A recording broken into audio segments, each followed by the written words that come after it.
मकर संक्रांति की सबको बहुत बहुत हार्दिक शुभकामनाएं। मुबारक हो, बधाइयां हो। मकर संक्रांति अर्थात परिवर्तन के दिन कहा जाता है। सूर्य मकर राशि की ओर आगे गमन करता है और उत्तरायण में जाता है और यहां से दिन परिवर्तन होने लगता है। शीतकाल जो चल रहा था वो शीतकाल में धीरे धीरे जैसे जैसे सूर्य उत्तरायण की ओर आगे बढ़ता है तो भारत देश में जो ठंडी हवाएं हैं वो समाप्त होने लगती है और बहुत सुंदर गर्माहट धीरे धीरे करके आने लगती है। और इसी याद में खुशियों भरा ये त्योहार मनाया जाता है।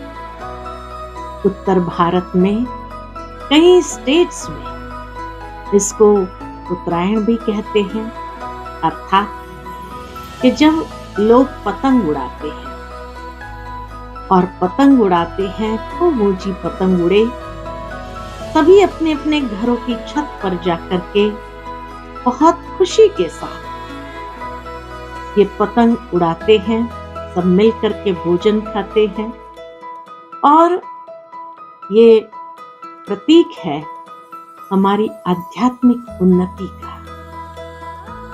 शीतकाल समाप्त होकर के दिन परिवर्तन होना भावार्थ यही कि मनुष्य जीवन में कलयुग में भी जो सबके हृदय, सबकी भावनाएं एकदम शीतकाल जैसी हो गई थी, ठंडी हो गई थी। जीवन में खुशियों की गर्माहट नहीं थी, खुशियों का आदान प्रदान नहीं था।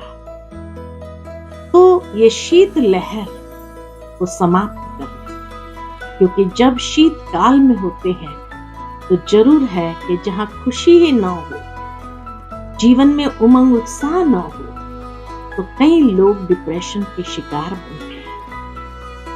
तो ये दिन परिवर्तन अर्थात आवश्यकता है हमारी भावनाओं में परिवर्तन लाने की, हमारे जीवन के अंदर विचारों में परिवर्तन लाने की एक ऐसी क्रांति ले आए जिससे स्वयं के साथ सबकी सहज आध्यात्मिक उन्नति।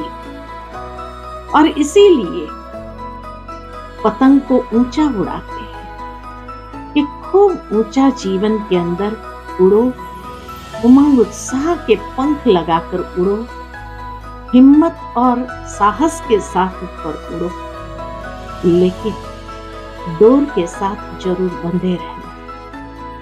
डोर है मर्यादाओं की, नियम और संयम की।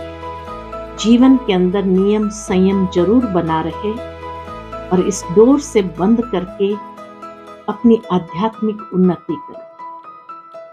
कहा जाता है कि कभी कभी सारे लोग जब पतंग उड़ाते हैं तो किसी किसी की पतंग आपस में उलझती भी है, और उलझती है तो उस समय उड़ाने का तरीका यही होता है कि सहज सुलझ जाए, उसके लिए ढील छोड़ देते हैं। ढील छोड़ते हैं तो जैसे रस्सी और से और छोड़ते जाए और उसमें वो उलझी हुई पतंग कभी कभी सहजता से अलग हो जाती है। ढील छोड़ना आवश्यक है।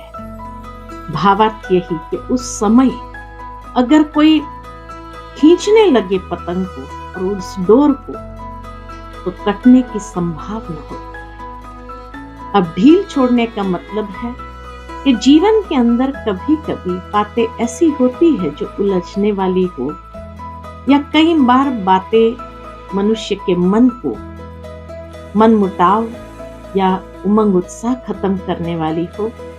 ऐसे समय पर ढील छोड़ना माना लेट गो कर। जितना लेट गो करते जाएंगे उतना हमारी आध्यात्मिक उन्नति तो होती रहेगी, लेकिन वो उलझन भी समाप्त हो जाएगी। अगर उस समय हमने बात को खींचने का प्रयत्न किया उस बात को और ज्यादा खींचते रहे तो कटने की संभावना है। अर्थात संगठन से अलग हो जाएंगे, कट जाएंगे, और तब हमारे जीवन में वो उमंग उत्साह नहीं रहेगा। इसीलिए इस दिन पर विशेष लोग तिल गुड़ के लड्डू बना करके एक दूसरे को बांटते हैं और यही कहते हैं कि तिल गुड़ खाओ और मीठी मीठी बातें बोलो। महाराष्ट्र में विशेष कि तिल गुड़ देते हुए मीठी मीठी बातें करते रहे आपस में भी, और कभी कोई बातों में उलझे नहीं। भावार्थ यही कि जीवन के अंदर तिल बड़ा सूक्ष्म है, आत्माओं का प्रतीक है, और तिल के लड्डू जब बनाते हैं तो गुड़ आवश्यक है, अर्थात मीठा जरूरी है। मीठा होगा तो जैसे लड्डू बना सकेंगे, और तब एक दूसरे को लड्डू बांटते हुए वो मधुरता या एकता हमारी बनी रहेगी। तो समय के हिसाब से अब आवश्यकता है कि हम आपस में एक होकर के रहे, एक परमात्मा के संतान होने कारण उस एकता के सूत्र में बंधे रहे, और उसके लिए मधुरतापूर्ण व्यवहार हो एक दूसरे के साथ, और उस मधुरता के आधार से ही हमारा संबंध बहुत मीठा, व्यवहार बहुत मीठा हो। उसी का यादगार मकर संक्रांति के दिनों में विशेष कुंभ मेले पर शाही स्नान होता है, और उस दिन विशेष लोग जाकर के उस ठंडे पानी में स्नान करते हैं और अपने जीवन के अंदर पावनता का संकल्प करते हैं। भावार्थ यही कि मकर संक्रांति के दिन इतना पावन है, और जिससे शाही स्नान गंगा जमुना में करते हैं, त्रिवेणी पर करते हैं, अर्थात ये स्थूल स्थान की बात ही नहीं है, लेकिन ज्ञान स्नान की बात है कि परमात्मा जो ज्ञान सूर्य है, उस ज्ञान सूर्य ने जो ज्ञान दिया, उस ज्ञान में हम आत्माओं को स्नान करना है, अर्थात ज्ञान से आत्मा के पापों को भस्म करना है। ये ज्ञान योग ही ज्ञानाग्नि और योगाग्नि है, जिससे हमारे पाप समाप्त होते हैं, आत्मा शुद्ध होने लगती है और पावन बनती है। तो ये दिन विशेष शाही स्नान का बताया जाता है, और इस दिन लाखों लोग भक्त जाकर के स्नान करते हैं। वास्तव में स्नान करना है सूक्ष्म आत्मा का स्नान। आत्मा के लिए कहा जाता, न अग्नि उसको जला सकती है, न हवा उसको सुखा सकती, न पानी उसको भिगो सकती। तो आत्मा को पावन बनाने के लिए तो ज्ञान स्नान की आवश्यकता है, और ये शाही स्नान करके हम आत्माएं पावन करें। तो ये है मकर संक्रांति का बहुत सुंदर रहस्य, और इसी शुभ रहस्य के साथ हम आज मकर संक्रांति को सेलिब्रेट करते हैं। पुनः पुनः सभी को बहुत बहुत हार्दिक बधाई हो, शुभकामनाएं। ओम शांति।